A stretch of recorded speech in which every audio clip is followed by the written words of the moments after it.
Beta maboko pona kembo nzambe. Gloire au Seigneur. Kembo na kolo.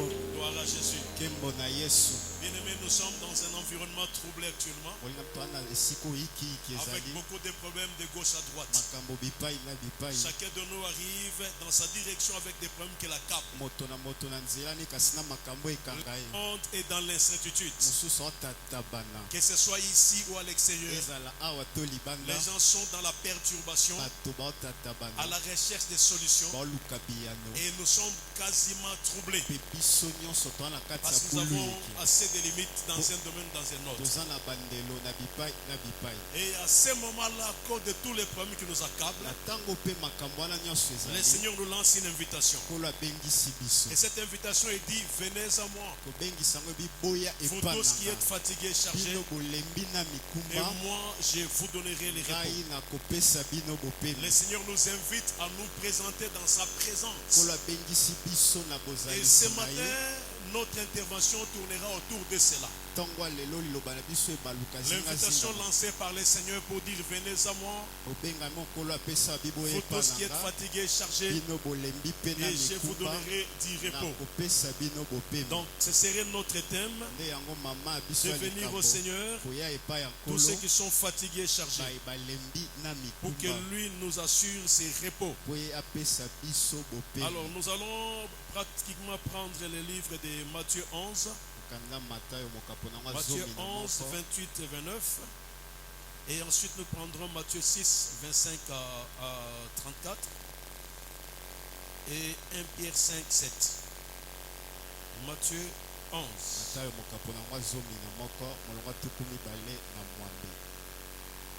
allons lire au nom de Jésus. Amen. Venez à moi, vous tous qui êtes fatigués et chargés, et je vous donnerai du repos.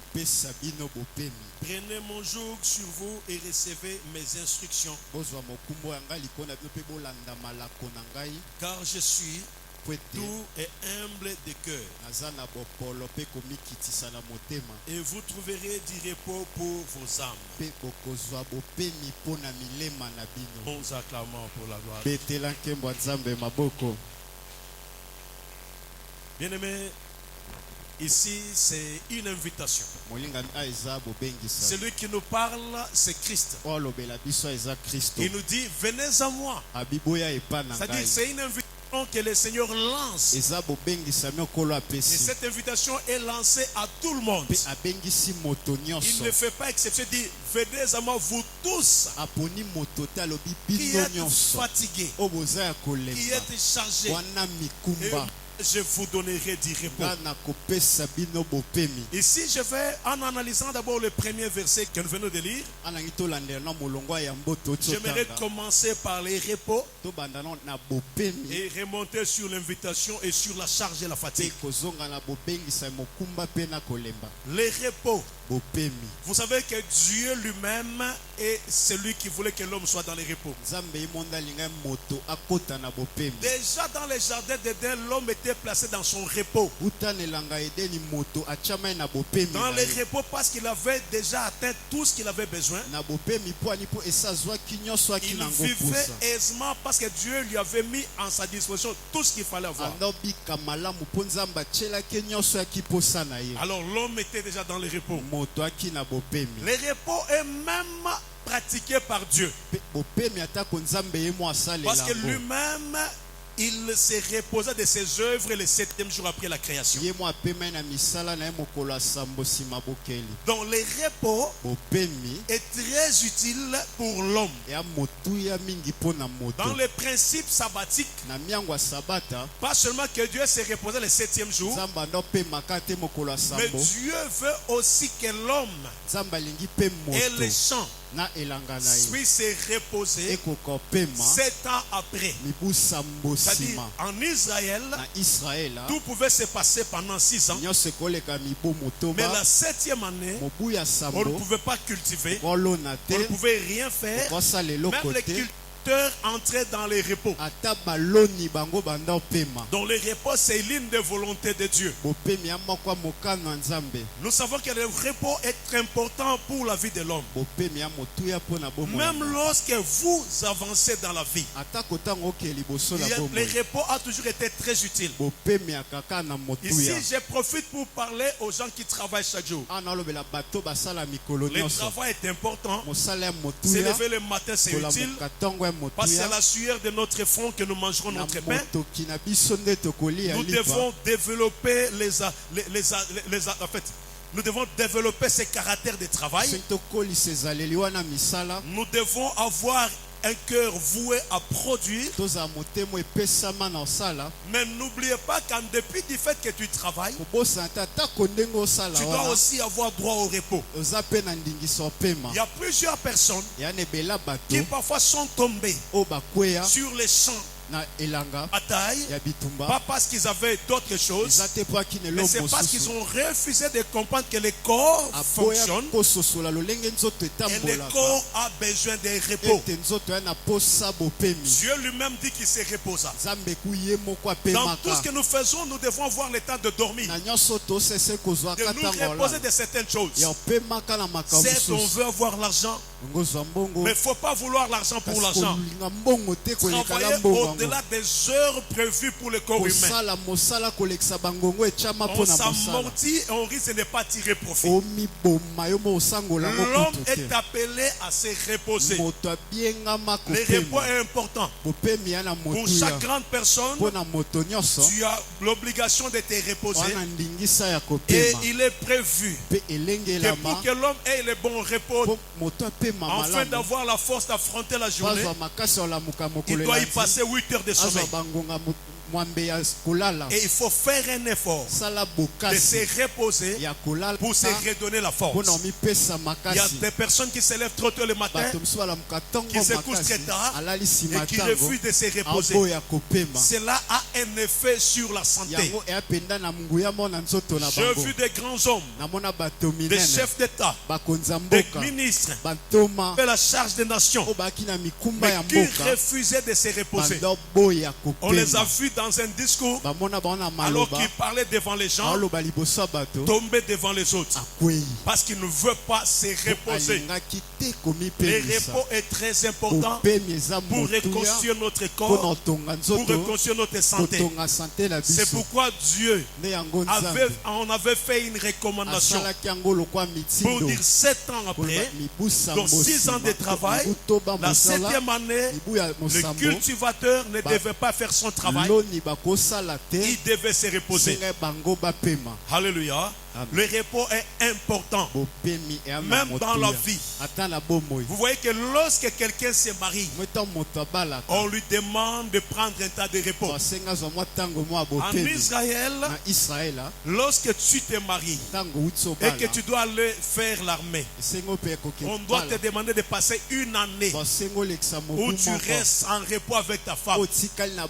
Par le travail pour le travail. Même dans la vie commune, il faut avoir le temps d'échanger, le temps de rester à la maison, le temps de parler en famille, le temps de faire des projets, le temps de se divertir. Cela a un impact sur le corps. Donc nous avons besoin de nous reposer pour que tu ne cites pas que les démons.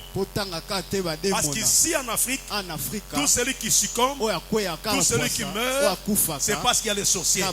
Pas forcément seulement les sorciers. Parfois nous sommes nous-mêmes destructeurs de notre santé. Et comme pour nous rien ne peut venir aléatoirement, on va chercher une cause, imputer ça à un homme, à une tante, pour dire celui qui m'a bouffé. Non, le corps a besoin du repos. Et nous avons besoin de nous reposer. Mais le repos ne vient qu'après le travail. Alors je disais, alors qui peut se reposer? Celui qui se repose généralement, c'est celui qui a fini un travail. Donc tu viens de finir un travail, tu as raison de te reposer. On peut aussi se reposer quand on a atteint ses objectifs. On a satisfait certains objectifs. Alors on a atteint la satisfaction. Et là quelqu'un peut se reposer. Comme Dieu quand il a travaillé sur le monde. Après avoir fini, il était satisfait. Il s'est reposé de ses œuvres. On peut aussi se reposer lorsqu'on a l'assurance du lendemain. C'est-à-dire tu as travaillé toute la vie. Et à un moment, à un certain âge, tu peux te reposer de ton travail. Parce que tu as aussi travaillé. C'est comme ça que Ruth et Naomi dit à Ruth, ma fille, je vais assurer ton repos. C'est-à-dire assurer ton lendemain, assurer ton avenir. Lorsque Ruth rencontre Boaz, et Ruth vient raconter l'histoire à Naomi, Naomi dit à Ruth, ma fille, je vais assurer ton repos. Parce que Ruth était troublée après avoir son mari, être jeune, elle avait quitté son pays, sa nation, elle est venue vivre en Israël.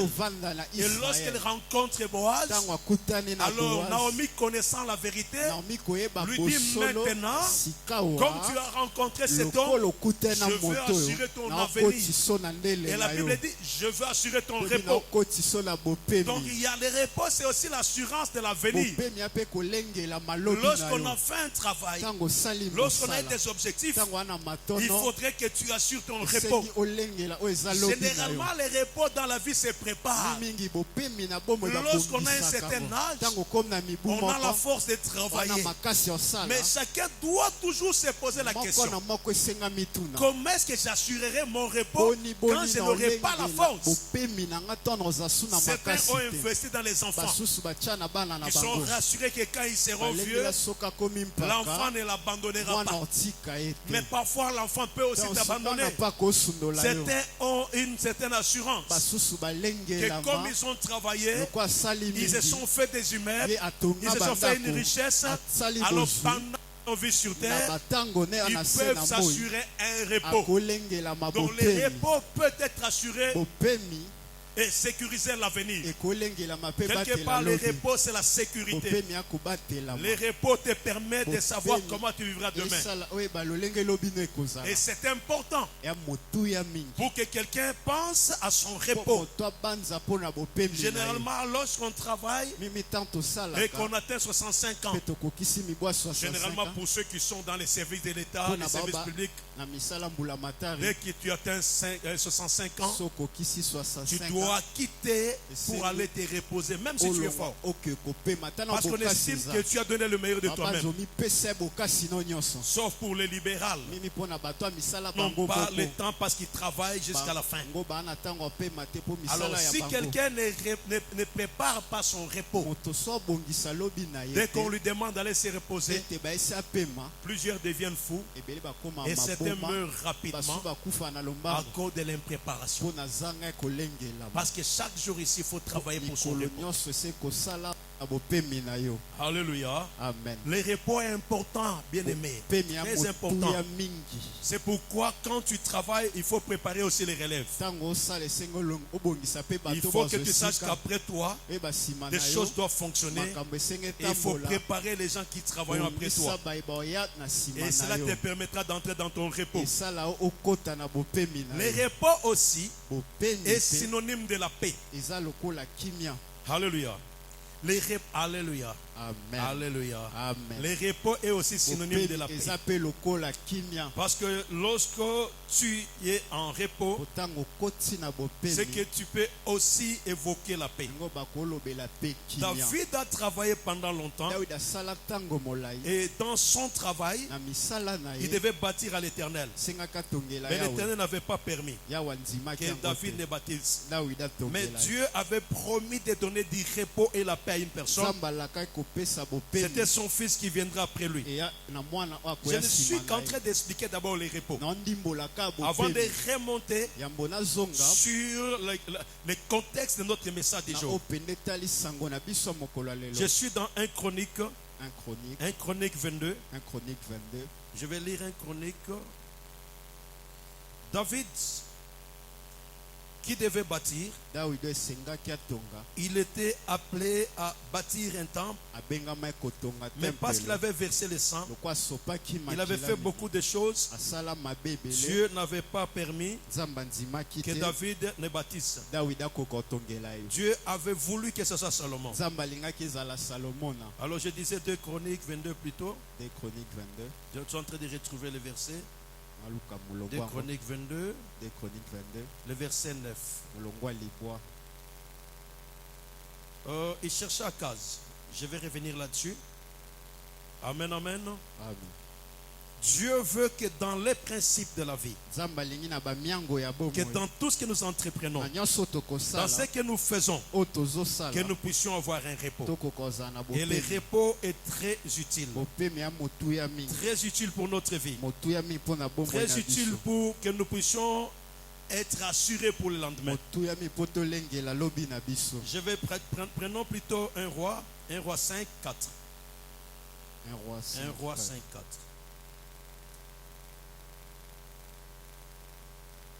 Voilà, je suis là. La Bible dit, et maintenant l'Éternel mon Dieu m'a donné du repos de toutes parts. Plus d'adversaires, plus de calamités.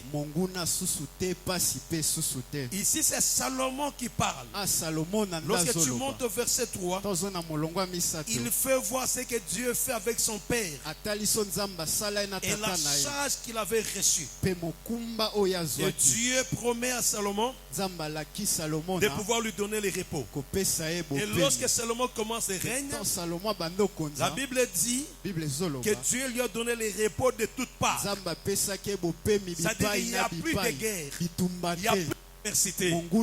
Il est en paix parce que Dieu lui assure le repos. Je disais que le repos aussi était assimilé avec la paix. Lorsqu'on n'a pas de paix, on ne peut pas construire. Une nation qui ne vit pas dans la paix ne peut pas évoluer. Les nations qui sont dans la guerre, des maisons qui sont dans les troubles, des familles qui sont dans la perturbation ne peuvent pas bâtir parce qu'il n'y a pas de repos. La paix est très utile. Même notre ne peut pas évoluer parce que nous avons un vrai problème de paix. Aussi longtemps qu'ils seront perturbés à l'est de la République, même s'il y a de meilleurs projets dans la nation, nous ne les sentirons pas parce qu'il y a un problème de paix. La nation est troublée. Il n'y a pas de paix, il y a manque d'assurance parce qu'il y a des choses qui ne marchent pas. Et lorsqu'il n'y a pas de paix, il n'y a pas de repos, on se laisse entraîner dans l'insécurité, on se laisse entraîner dans l'incertitude, et cela ne nous emmène pas dans l'équilibre. C'est pourquoi nous avons besoin de la paix. La Bible dit même, priez pour la nation dans laquelle vous êtes pris en captivité, parce que votre bonheur en dépend. Donc notre bonheur dépend de cette nation. Et nous devons avoir le temps d'intercéder pour le pays afin que ça marche, pour que nous puissions vivre dans la paix. Et la paix sera utile pour nous. Alléluia. Alors nous avons besoin du repos. Le repos est très utile. Mais le Seigneur dit, ça c'est Jésus qui parle. Il dit, venez à moi, vous tous qui êtes fatigués et chargés, et moi je vous donnerai du repos. Qui appelle ici? C'est le Seigneur. Jésus, connaissant l'importance de la paix, il voit que le peuple est troublé. Mais c'est lui qui lance l'invitation. Il dit, venez à moi, vous tous tous. Bien Bien-aimés, nous nous regardons en face. Nous parlons. Nous nous saluons. Mais plusieurs personnes ici sont troublées d'une manière ou d'une autre. Les gens ont beaucoup de problèmes. Pendant que je parle ce matin, déjà demain, les enfants vont rentrer à l'école. Il y a ceux qui sont troublés. Ils se disent comment je vais faire pour payer les minervois. Comment je vais faire pour avancer. On est troublés. Nous sommes à la fin des mois. Dans la fin de ces mois, il y a ceux qui sont payés. Il y a ceux qui ne sont pas payés. Il y a des vrais petits. Il y a ceux qui doivent payer les loyers. Peut-être que quelque part, tu es locataire. Tu dois payer les loyers. Et la fin du mois arrive. Les bailleurs commencent déjà à toquer à ta porte. Tu es troublé. Parce qu'il y a des situations qui ne marchent pas. Parfois, dans ta propre maison, nous avons des troubles sur le plan financier. Dans nos finances, on est troublé. Parce qu'on ne sait pas comment on va assurer le lendemain. Nous sommes perturbés. Beaucoup de gens sont fatigués. Il y a même les gens qui disent je n'en peux plus. Qu'est-ce que je vais faire avec ces problèmes, avec cette maladie, avec cette situation? Parfois tu as même perdu confiance en toi-même. Quand les gens te regardent, tu as perdu confiance. Parfois tu t'appelles, tu es inutile à cause d'une situation donnée. Parfois toi-même tu te dévalorises parce qu'en toi il y a des choses qui ne marchent pas. Tu es fatigué. Tu es fatigué. Bien, mais alors, comment vient la fatigue? La fatigue nous arrive après un travail. Après le dur labeur, la fatigue nous envahit. Tu dois savoir que par rapport à la fatigue, tu dois savoir qu'il est important que tu te donnes encore le courage de foncer.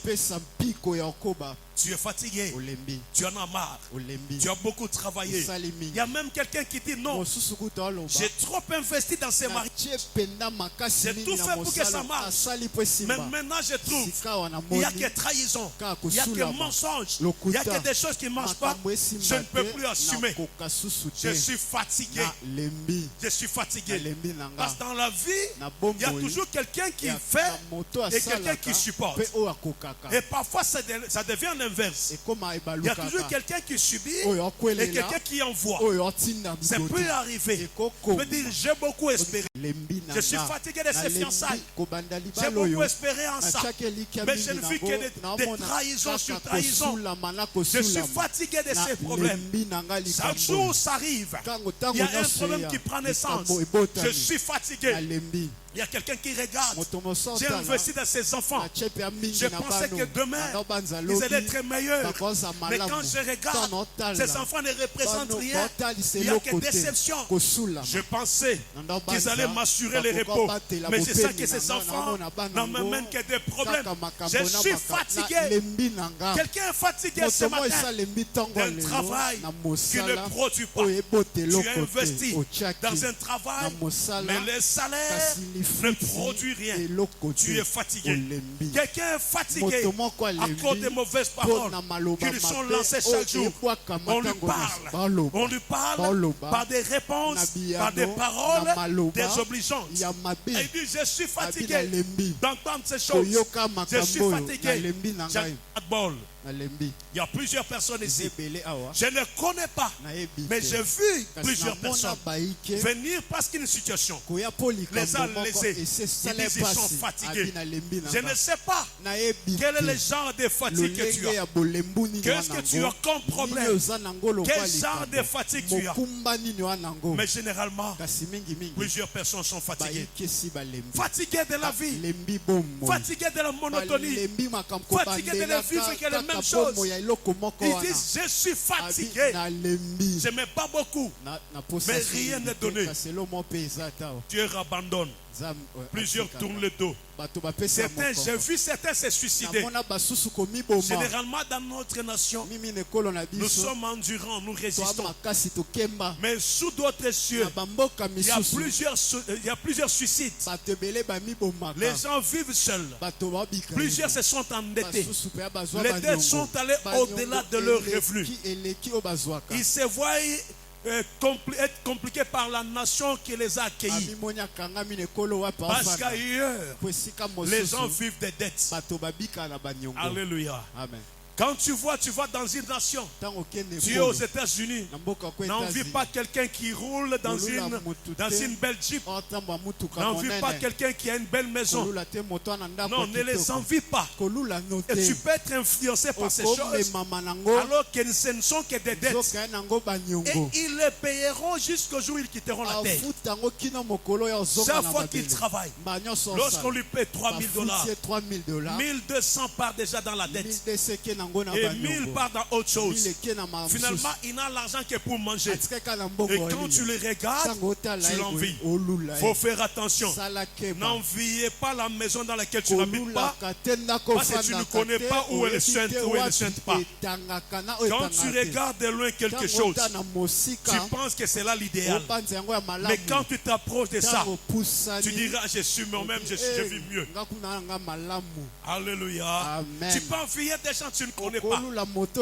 Et à cause des systèmes dans lesquels ils sont placés, d'un côté les factures, de l'autre côté l'impôt, ils sont pourchassés, ils sont traumatisés par toute cette pression, et certains se suicident. Alléluia. C'est pourquoi quand tu vois quelqu'un, non, Yaya est en Europe, envoie-moi un bien. Parle bien avec ton Yaya. Qui t'explique clairement comment il vit. Ne vois pas ses photos là où il est dans le restaurant. Mais si tu expliques quel est le niveau de sa vie, parfois tu ne l'envieras pas. Tu diras, je préfère vivre comme je vis au lieu de compter sur celui qui est là-bas. Alors les gens sont fatigués. Les gens sont déçus. Les gens sont découragés. Mais Jésus regarde ces gens qui sont fatigués. Il vient leur dire, il leur apporte un message. Il dit, mais vous êtes fatigués. Ne vous fatiguez pas. Ne lâchez pas. N'allez pas ailleurs. Mais venez à moi. Vous tous qui êtes fatigués. Pas seulement ceux qui sont fatigués, mais même ceux qui sont chargés. Chargé. Alléluia. Amen. Quand on vous dit un véhicule est chargé, c'est que ce véhicule a pris du poids, a pris une cargaison qui peut m'arriver à la fessée. Quand on parle d'un navire chargé, le navire peut même faire naufrage à cause de la charge. La charge a toujours été une mauvaise chose. Aujourd'hui, plusieurs personnes ont fait les AVC à cause de la charge. Bien aimé, le manque de repos, la charge, le manque de repos fait que tu aies des problèmes.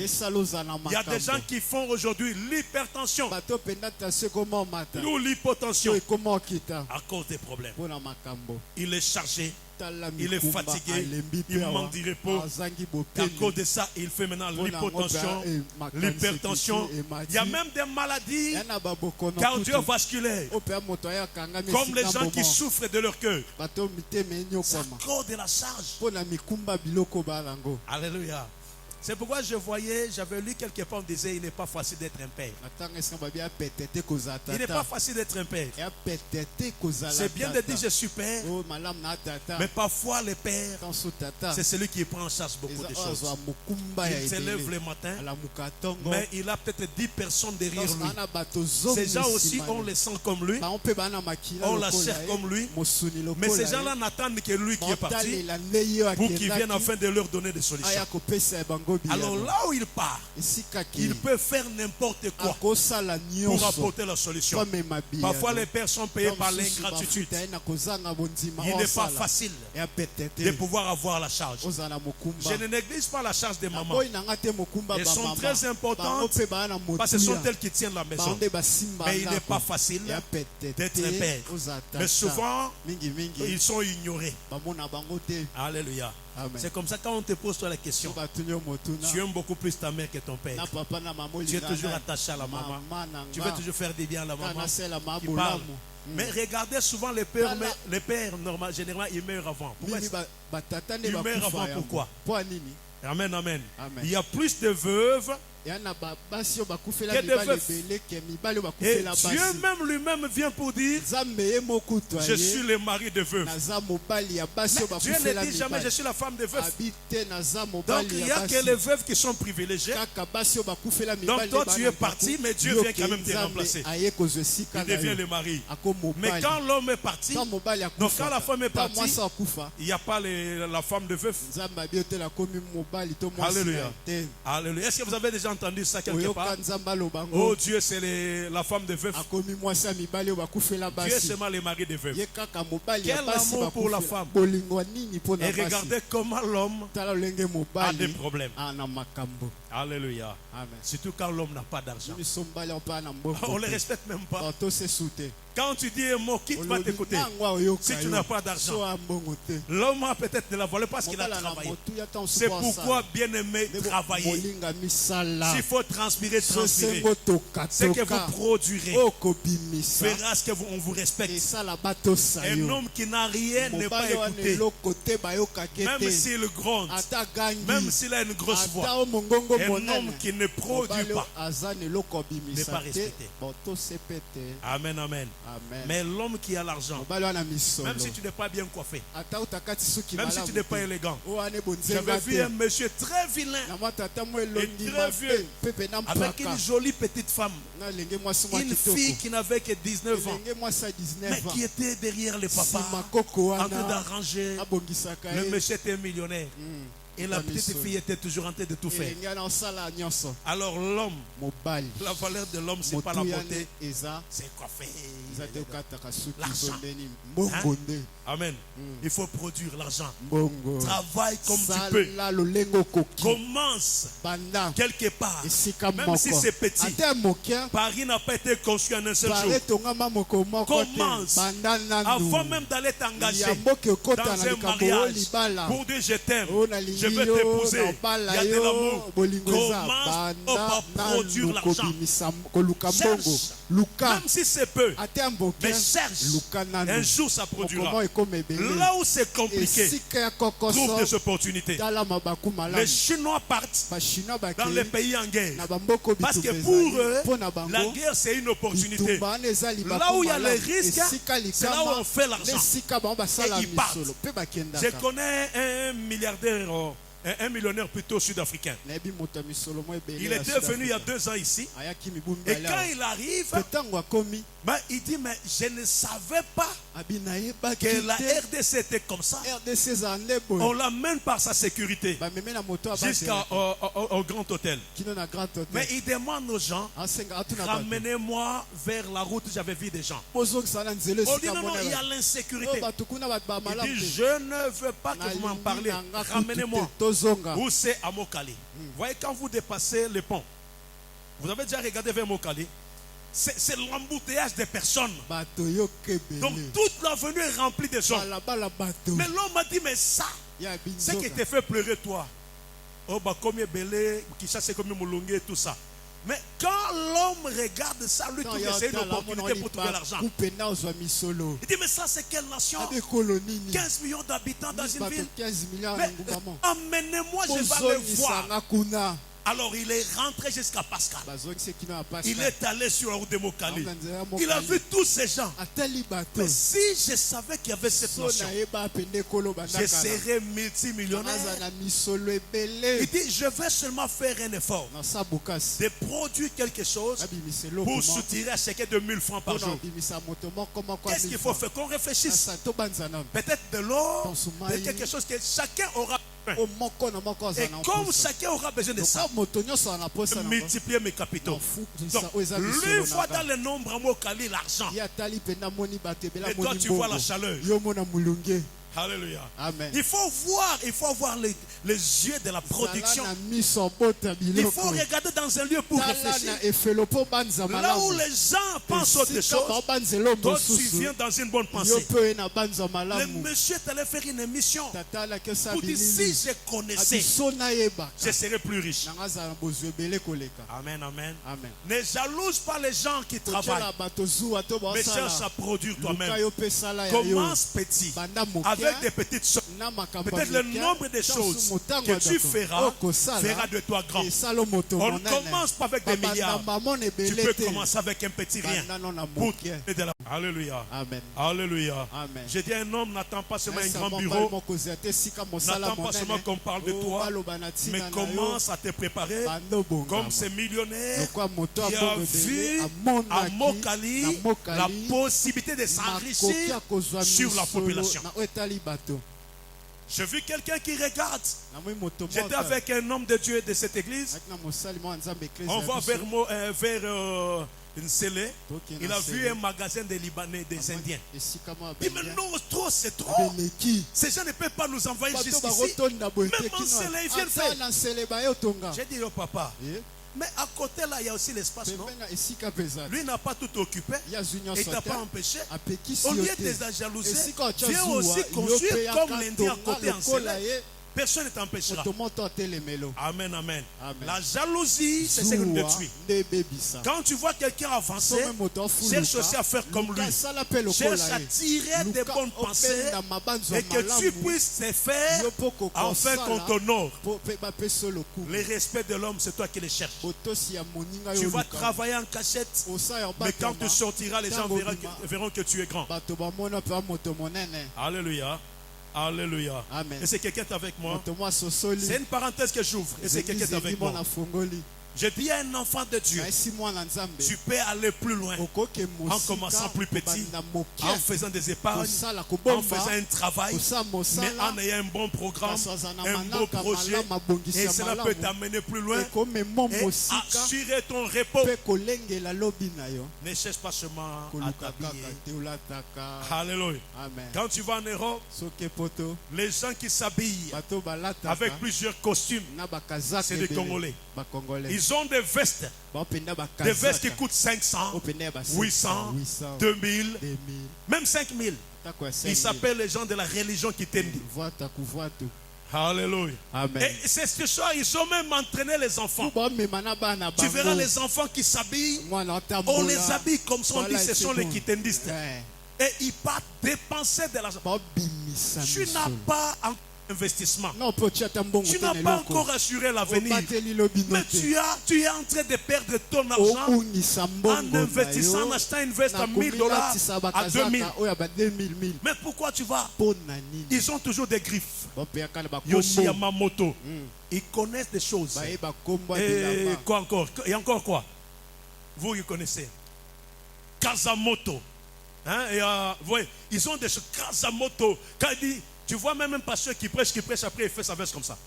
Pour que vous puissiez lire Kazamoto.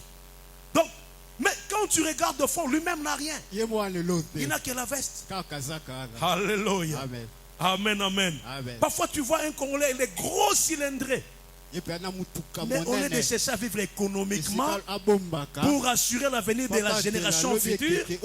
Il va passer son temps dans ces choses. Non, mais par contre, nous devons réfléchir avec le peu que nous trouvons. Manger au niveau de nos avoirs. Ne pas faire la fête chaque jour.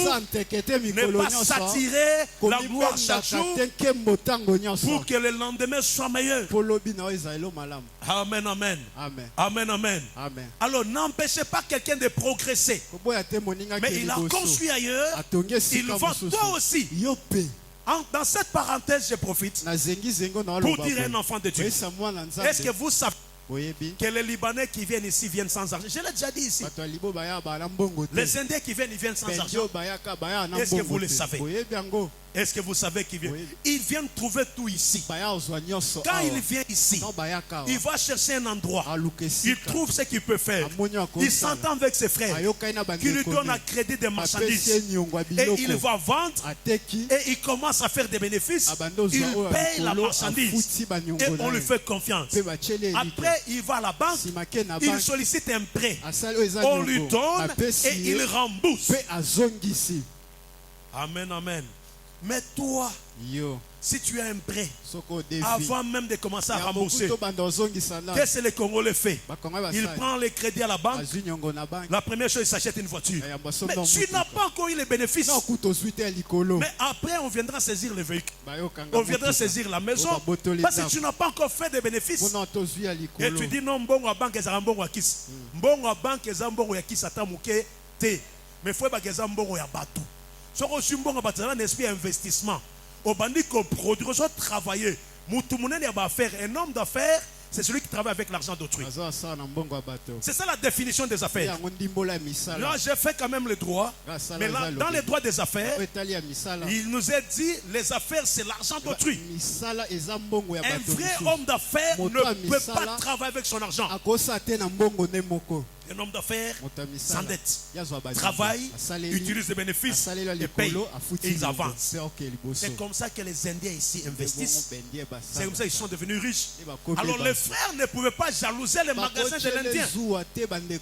Mais ils pouvaient savoir comment l'Indien fait pour que demain, moi aussi, j'ai un magasin. Le problème du Congolais, nous avons un problème d'homme. Praise the Lord. Praise the Lord. Ici, nous avons un problème d'homme. Les hommes ici sont des escrocs, des malhonnêtes. Quand il a l'argent d'autrui, il commence à utiliser, il commence à faire la fierté, il commence à faire la fête. Et il est maintenant incapable de rembourser. Il y avait quelqu'un qui me disait au Congo, on a un problème d'homme. Pas seulement au Congo. Il dit même au monde, on a un problème d'homme. Si tu tombes sur la bonne personne, ne lâche pas cette personne. Parce qu'ils ne sont pas nombreux. Alléluia, alléluia, alléluia. Il faut faire attention. Quand tu as rencontré une bonne personne, reste attaché à la bonne personne. Parce qu'ici, dans beaucoup de domaines, nous vivons l'escroquerie, nous vivons la farce, nous vivons l'aventure, la trahison, la déception. Praise the Lord. Praise the Lord. Je parle cela et je sais qu'une maman ici peut s'assurer un repos. Un homme ici peut s'assurer un repos en travaillant durement. Ce n'est pas facile d'être père, mais père, tu dois faire de toi aussi un vrai père en travaillant durement. Et demain, tu vas te faire respecter. Et la belle famille va te saluer avec respect. Parce que tu es digne. Gloire au Seigneur. Est-ce que quelqu'un est avec moi? Quelqu'un est avec moi? Gloire au Seigneur. Je referme la parenthèse pour dire, le Seigneur dit alors, venez à moi vous tous qui êtes fatigués et chargés. La charge que les gens ont les amène dans des problèmes. Plus de charges que jamais. Ne transporte pas la charge qui te dépasse. Tu feras l'AVC. Ne dépense pas au-delà de tes avoirs. Vis au niveau des moyens que tu as. Lorsque tu as plus de charges, tu acceptes la charge, tu vas te tuer. Un véhicule surchargé, le moteur finit par lâcher. Parce que lorsqu'on fait la montagne, le moteur ne sait plus reprendre la charge et il y a la fumée et à un moment ça craque. Il y a plusieurs personnes qui vivent de la gastrite, qui vivent de l'hypertension, qui vivent de l'hypotension, qui ont beaucoup de problèmes à cause de la charge. Mais Jésus regarde ces personnes qui sont fatiguées, qui sont découragées, qui sont limitées. Il leur dit non, écoutez, ne restez pas dans vos problèmes. Vous manquez les repos. Vous manquez les repos. Vous n'avez pas de solution. Mais moi, je suis là. N'allez pas ailleurs. Je suis le chemin, la vérité et la vie. Et par le chemin, je te montre la voie par laquelle tu dois passer pour avoir ton repos. Et ce chemin-là, c'est de venir pas ailleurs, mais c'est de venir vers moi. Il dit, venez à moi. Il dit, venez vous confier à moi. Vous tous qui êtes fatigués, vous êtes chargés. Et moi, je vous donnerai du repos. Bien-aimé, Dieu a vu tes problèmes. Il sait que tu es troublé. Il sait que tu as des charges. Il sait que tu manques les repos. Mais il ne reste pas avec ça. Mais venez à moi. Toi, tu es rejeté. Tu n'as pas où dormir. Les gens t'ont insulté. Tu es limité. L'argent ne suffit pas. tu es troublé, tu as des problèmes, mais il y a quelqu'un qui dit, ne te bats pas seul, ne reste pas dans ta position, mais viens à moi, toi qui es fatigué, toi qui es chargé, toi qui es découragé, viens à moi. Je vis une fois une maman dans un taxi. Donc on l'a transportée avec son pondou. La maman venait du champ. On la met dans la camionnette parce qu'on avait pitié d'elle. La maman monte et prend aussi son pondou et le met sur la tête. Alors le véhicule part. Mais le chauffeur constate qu'il n'a rien fait. Mais j'ai transporté cette maman à cause de la charge. Pour la laisser à la maison avec sa charge. Mais elle a toujours son pondou. Mais le chauffeur descend et dit, mais maman, j'étais transporté pour la charge. Il dit, papa, c'est ça. Mais je ne vais pas abîmer le véhicule. C'est pourquoi je transporte. Il dit, non, non, non, non. Le fait que tu es ça la tête, le poids est toujours sur le véhicule. Mais pourquoi tu fais des choses à la fois? Tu comptes te détruire. Fais descendre le pondou. Il y a de l'espace. Et nous allons continuer. Alléluia. Et la maman a déposé le pondou. Elle ne comprenait pas pourquoi déposer le pondou dans le véhicule. Il y a des gens qui ne veulent pas se décharger. Même quand Dieu vient au secours, il dit, viens à moi. On t'a insulté, on t'a malmené. Moi, je suis le donneur des repos. Mais tu vois quelqu'un dire, non, je suis avec Dieu, mais j'ai toujours mon problème. Je suis avec Dieu, mais je transporte toujours mon cas.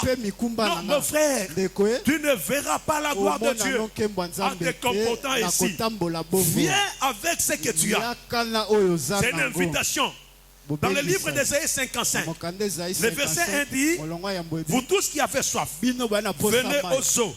Même celui qui n'a pas d'argent, venez acheter du vin et du lait sans argent et sans rien payer. Pourquoi cela? Parce que quelqu'un a déjà payé pour toi. C'est pourquoi il dit, venez acheter sans argent. Jésus a déjà payé. Il a vu ta charge. Il a déjà payé pour toi. C'est pourquoi il dit non. Ne cherche pas l'argent. Viens tel que tu es. Avec ton problème, avec ta charge. Moi, je vais m'assurer de la transformation et de la solution. Viens tel que tu es. Sans argent. Pourquoi sans argent? Mais venez quand même payer. C'est parce qu'il y a une monnaie qui donne des solutions. Et cette monnaie-là, ce n'est pas n'importe quelle monnaie. C'est la monnaie de la foi. La foi, c'est notre argent spirituel qui nous permet d'acheter, même quand nous n'avons pas de l'argent en main.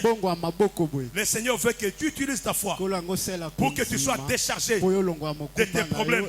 Venez acheter sans argent. Parce qu'il y a quelqu'un qui a déjà fait ça pour toi. Viens acheter. Bien aimé, j'ai dit à quelqu'un, il s'inquiète, mais tu ne peux rien ajouter par les seuls jours, par tes inquiétudes. Ce n'est pas parce que tu es inquiété que tu vas ajouter quelque chose. Non, cessez de vous inquiéter. Alléluia. J'étais un enfant de Dieu. Tu t'es beaucoup inquiété. Tu as beaucoup pleuré. Tu as eu de l'amertume dans le cœur contre une situation. Mais le Seigneur veut que tu aies une attitude qui ne te permettra pas de t'inquiéter. Ne vous inquiétez de rien. Ne vous inquiétez même pas de votre lendemain, parce que votre lendemain prendra soin de lui-même. Le Seigneur dit, déchargez-vous sur lui de tous vos soucis et lui-même prendra soin de vous. Il dit aussi que les oiseaux du ciel sont nourris alors qu'ils ne plantent pas.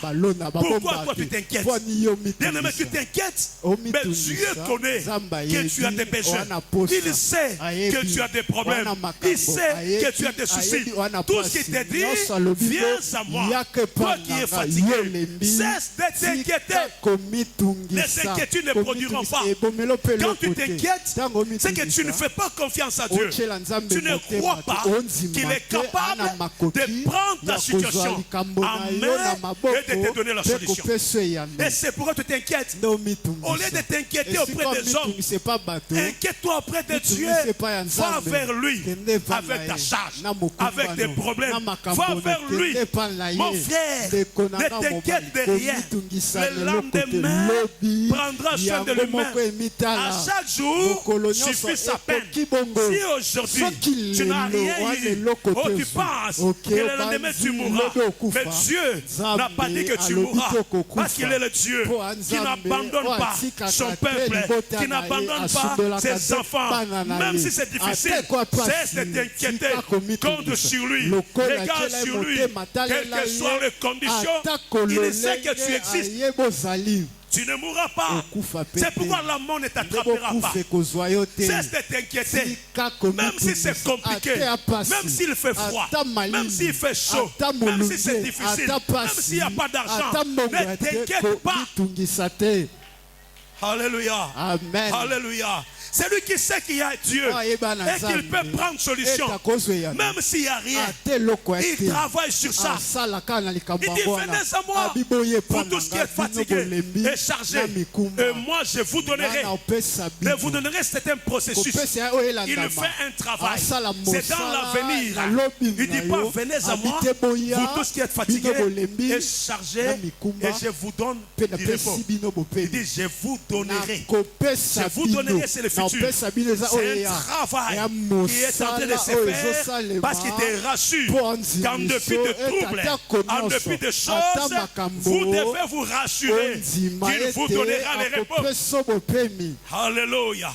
Aussi longtemps que Dieu te connaît, quelle que soit la maladie, quelle que soit la faiblesse, quel que soit le trouble, ne t'inquiète de rien.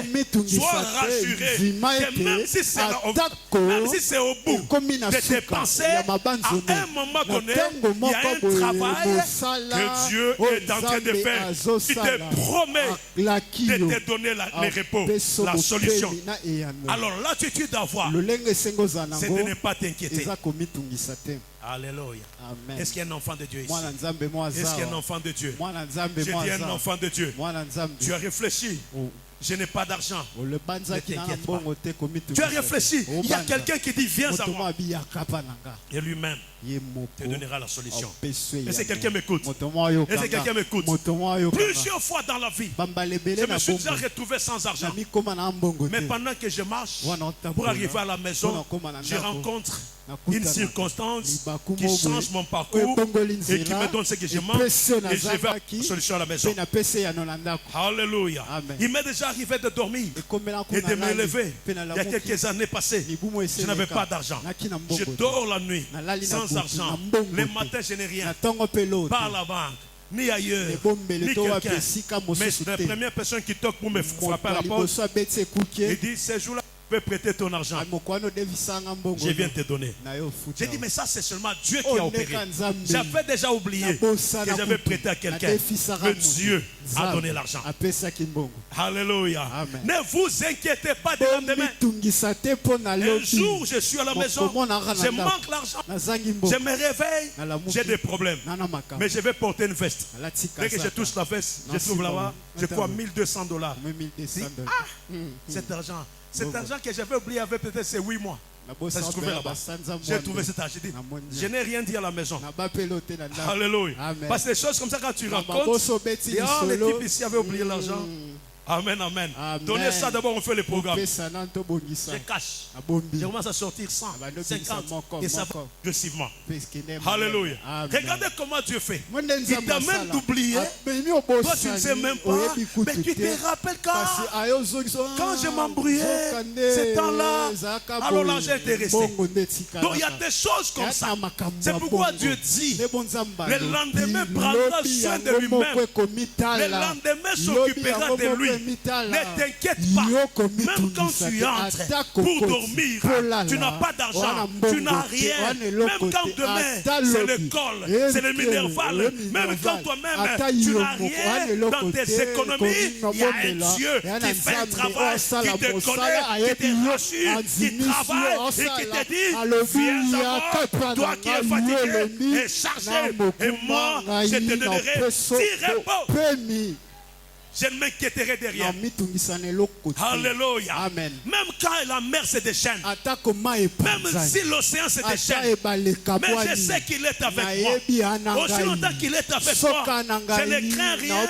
Je suis rassuré que le Seigneur s'occupera de moi. Et si quelqu'un m'écoute, je dis à quelqu'un, tu ne couleras pas. Ton attitude, c'est de ne pas t'inquiéter. Ne t'inquiète pas. Dis à ton frère, ne t'inquiète pas. Dis à ton frère, ne t'inquiète pas. Oh, il est en train de réfléchir. Il a des problèmes. Comment feras-tu? Comment payeras-tu? Comment l'année se terminera? Comment auras-tu l'argent? Comment payeras-tu le loyer? Comment t'habilleras-tu? Comment mangeras-tu? Le Seigneur dit, toutes ces choses, ce sont les païens qui s'inquiètent.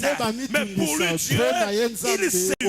Tu limites l'action de Dieu. Chaque fois que tu pleures, tu regardes vers les hommes. Tu limites son âme. Ce n'est pas un homme. Ce n'est pas un oncle. Ce n'est pas un frère. Encore moins un pasteur. Encore moins un apôtre. Encore moins un docteur. Mais il y a un Dieu. Alléluia. Ah, j'aime bien le dire. Ici, il y a plus qu'Abraham. Ici, il y a plus que Moïse. Ici, il y a plus que David. Ici, il y a plus que Salomon. Ici, il y a plus que Jean-Baptiste. Ici, il y a plus que tout celui que tu connais. Il y a plus. Et c'est lui-même là qui dit, ne vous inquiétez de rien. Alléluia. Chaque fois que tu as des inquiétudes, tu te freines. Ne t'inquiète pas. Regarde vers lui. Quand tu as des problèmes, et l'attitude qui empêche d'inquiétude de dévorer tes pensées. Amen, amen. Même au soir de ta vie, il y a un Dieu qui va te relever. Même au soir de ta vie, il a plusieurs voies. Il est le Dieu multidimensionnel. Il a plusieurs chemins. Ce n'est pas en vain que toi tu as cru en lui. Ce n'est pas en vain. Abandonné des hommes, abandonné des femmes, rejeté, oublié, insulté. Les gens t'ont rejeté. Mais quelque part, il y a un Dieu qui a dit, moi j'ai travaillé pour lui. Moi je suis là. Même si le père et la mère peuvent t'abandonner, moi l'Éternel, je ne t'abandonnerai pas. Alléluia. Et si quelqu'un est avec moi, et si quelqu'un est avec moi, il dit, je ne t'abandonnerai pas. Tu dois cesser de pouvoir être inquiet. Première attitude. Deuxième attitude. Tu dois t'appuyer sur Dieu. Tu dois t'appuyer sur lui. Alléluia. Amen. Tu dois t'appuyer sur ce qu'il est capable de faire. La Bible dit, David s'appuyait sur Dieu. Il reprit courage. Dans son amertume, David a appris à s'appuyer sur Dieu. Philippiens 4, 6 et 7 dit, ne vous inquiétez de rien. Mais en toutes choses, faites connaître vos besoins à Dieu par des prières et des supplications. Avec les vous inquiétez. Ça, c'est déjà une bonne chose. Première attitude. Deuxièmement, mais faites connaître en toutes choses vos besoins à Dieu. J'ai dit, appuyez-vous sur Dieu. Vous devez regarder vers lui. David était à un moment donné dans l'amertume. On voulait le lapider. Il est rentré de la guerre. Il de son pays, de sa nation, voulait le lapider. Alors David a eu peur. Mais quand il regarde, la Bible dit, il s'appuya sur l'Éternel. Lui aussi était découragé. Mais les hommes voulaient les lapider. Et le Seigneur a aidé David pour que les choses marchent. Et il s'est appuyé sur Dieu. Bien aimé, j'ai dit à quelqu'un qui m'écoute, la Bible dit, décharge-toi. Décharge-toi sur lui de tous tes soucis. 1 Pierre 5, 7. La Bible dit, déchargez-vous sur lui de tous vos soucis, car lui-même prend soin de vous.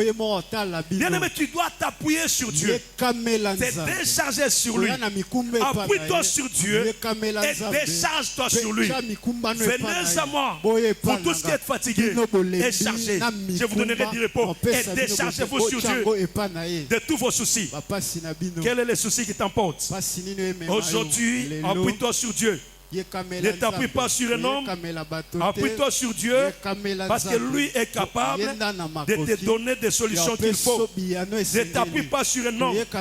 Un homme peut t'abandonner, un homme peut te laisser, un homme peut te décourager. Mais il dit, appuyez-vous sur lui de tous vos soucis, de tous vos problèmes. Appuyez-vous sur lui, parce que lui prendra soin de vous. Alléluia. Écoute, je vais lire quand même avec vous. Je sentais d'aller vers la fin.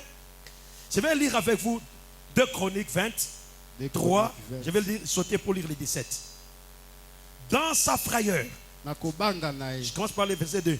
On vint informer Josaphat en disant, une multitude s'avance contre toi depuis l'autre côté de la mer, depuis la Syrie, et ils sont à Hatson Tamar, qui est à Gedi. Dans sa frayeur, Josaphat se disposa à chercher l'Éternel et il publia un jeûne pour tout Juda. 17. Vous n'aurez point à combattre en cette affaire. Rencontre et l'Éternel sera avec vous. Alléluia. Amen. J'ai dit à quelqu'un, ici Josaphat dans sa frayeur, dans sa peur, dans sa frayeur, n'est pas allé chercher d'autres conseils. Il s'appuya sur l'Éternel. Dans tes problèmes, appuie-toi sur Dieu. Josaphat était le roi. Mais lorsque Juda est menacé, les gens viennent pour les attaquer, et de murmurer. Au lieu de parler, il s'appuya sur Dieu. Vous ne combattrez pas. C'est moi l'Éternel qui combattra. Alléluia. Amen. Et le matin, Josaphat est venu avec sa petite armée. Il s'est mis sur la montagne. Il a vu les ennemis, le fils d'Ammon et le fils de Moab. Entre eux, ils ont eu des disputes. Avant d'attaquer Josaphat, ils ont commencé à se battre. Et quand ils se sont battus, après ils se sont tournés contre eux-mêmes. Ils se sont battus. Ils se sont tués. Alléluia. Et quand Israël regardait ça, Josaphat voyait le combat. Et après eux-mêmes se sont exterminés. Et Juda est venu après, rien que pour piller, prendre ce qu'ils avaient laissé. Amen, amen. Pourquoi? Parce qu'il s'est appuyé sur Dieu. Et Dieu a agi, il n'a pas combattu. On a mis sur Juda. Nasima olé Juda là, Juda qui a récupéré or, bamboro ba tcheki na banque, ba biloko yo se commis à Juda parce que nzamba zaki na ye. S'entretuer entre eux. Tous ceux qui entrent en réunion contre toi, comme toi tu t'appuies sur Dieu, ils vont s'entretuer entre eux. Toi, regarde vers l'Éternel. Ne t'inquiète pas. Lui-même s'occupera de ça. Alléluia. Amen. La troisième attitude, c'est la prière et avec des actions de grâce. Je limite là, je me limite par là. Alléluia. Alors, quand ça marche comme ça, Josaphat est allé prier.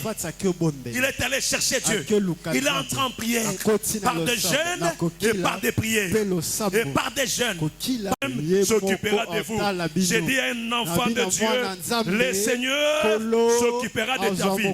Il dit, venez à moi, vous tous qui êtes fatigués et chargés, et moi, c'est vous tous qui êtes fatigués et chargés, et le Seigneur vous donnera du repos.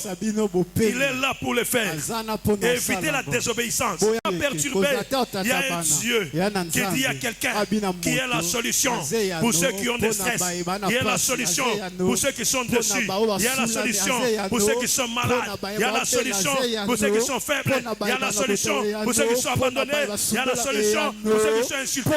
Il y a la solution pour ceux qui sont tristes. Il y a la solution pour ceux qui pleurent. Alléluia.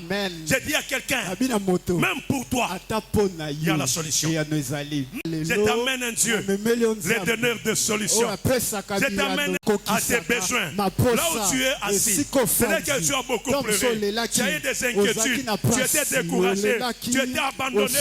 Aujourd'hui, il dit venez à moi, vous tous qui êtes fatigués et chargés. Il dit déchargez-vous sur moi de tous vos soucis. Et moi, je vous donnerai le repos. J'ai dit un enfant de Dieu.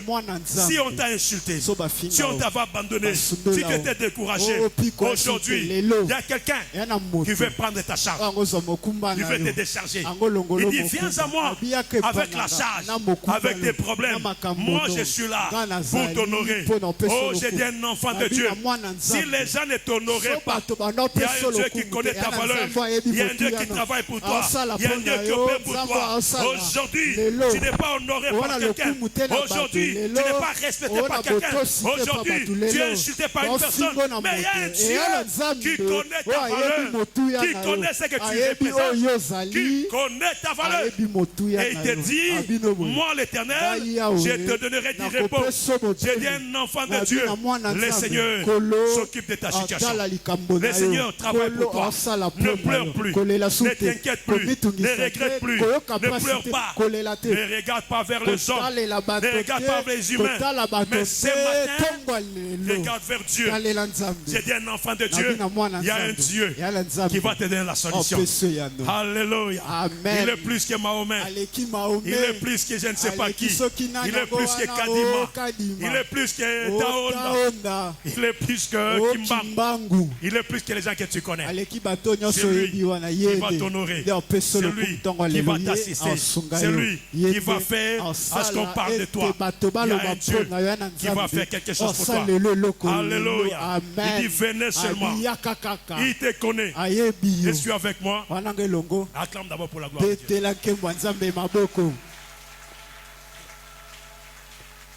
Gloire au Seigneur. Il y a un Dieu qui te connaît. Il te dit ne pleure plus. Ne te lamente pas. Mais avec ton problème, viens dans la prière. Viens chercher ma face. Appuie-toi sur moi. Moi je m'occuperai de toi. Tu verras comment tes ennemis tomberont devant toi. Tu verras comment l'adversaire sera renversé devant toi. Tu verras. Ne crains pas leur nom. Alléluia. Même s'ils se sont rassemblés, même s'ils sont nombreux, même s'ils sont faits de complot, même s'ils sont des projets, même s'ils sont déjà prédits, même s'ils se sont préparés, ne crains pas leur préparation, parce qu'il y a un Dieu qui est en train de travailler pour t'honorer. Il y a un Dieu qui travaille pour toi. Bien-aimé, ce qu'un homme ne peut pas te donner, Dieu te donnera cela. Ce qu'un homme ne peut pas faire, Dieu te donnera cela. Il fera au-delà de tes besoins, parce qu'il connaît ce que tu veux, il sait ce que tu veux, et il te le donnera. Aucun homme ne va satisfaire tes inquiétudes. Il peut faire une partie, mais il va se fatiguer quelque part. Mais quand Dieu veut prendre les relais, lui ne se fatiguera jamais. Lui ne te laissera jamais. Lui ne t'abandonnera jamais. Je dis un enfant de Dieu. Il y a quelqu'un ici à qui on avait donné le nom. Tu es capable de changer ton nom. Si les gens te donnaient un nom, tu es capable qu'on change ton nom parce qu'il va intervenir pour toi. Je l'ai vu ramasser, je l'ai vu laver, je l'ai vu nettoyer, je l'ai vu préparer, je l'ai vu honorer, je l'ai vu faire respecter, je l'ai vu opérer. Que les gens ne te négligent pas aujourd'hui. Toi, appuie-toi sur Dieu. Regarde vers lui. Ne te fâche pas. Ne murmure pas. Mais quand on te critique, va chercher Dieu. Dans sa frayeur, il cherchait l'éternel. Toi aussi dans tes problèmes, va chercher Dieu. Dans la prière, dans le jeûne, dans la prière, va chercher Dieu. Là où ça ne marche pas, ça marchera. Alléluia. La Bible dit ne t'inquiète de rien. Dis à ton frère aujourd'hui, je ne m'inquiéterai plus. Dis-lui, je ne m'inquiéterai plus. Dis-lui, je ne m'inquiéterai plus. Mais je veux t'entendre le dire. Dis-le pour que le monde des ténèbres comprenne que tu connais la source. Dis, je ne m'inquiéterai plus. Tu peux le répéter encore. Je ne m'inquiéterai plus. Ne t'inquiète plus. Ne t'inquiète de rien. Mais fais connaître tes besoins à l'Éternel. Par des prières et des supplications. Décharge-toi sur Jésus de tous tes soucis. Et lui-même prendra soin de toi. Reste avec lui dans l'obéissance. Marche avec lui dans le respect des préceptes. Lui-même prendra soin de toi. Ah, j'ai dit à quelqu'un qui pleurait. Non, ça va mieux se passer. J'ai dit à quelqu'un qui disait, les enfants vont étudier comment? Ils vont étudier. Il y a quelqu'un, comment ils vont réussir? Ils vont réussir. Moi, je ne sais pas comment ils vont étudier. Je ne sais pas comment ils vont réussir. Mais tout ce que je sais est que ton Dieu permettra que tes enfants puissent étudier. Je ne sais pas comment. Mais toi, confie-toi en lui. Et lui-même prendra soin de cela. Toi, crois seulement que ça ira et les choses marcheront. J'entends quelqu'un acclamer pour la gloire de Dieu. Gloire au Seigneur. Ce matin, je vais prier avec quelqu'un.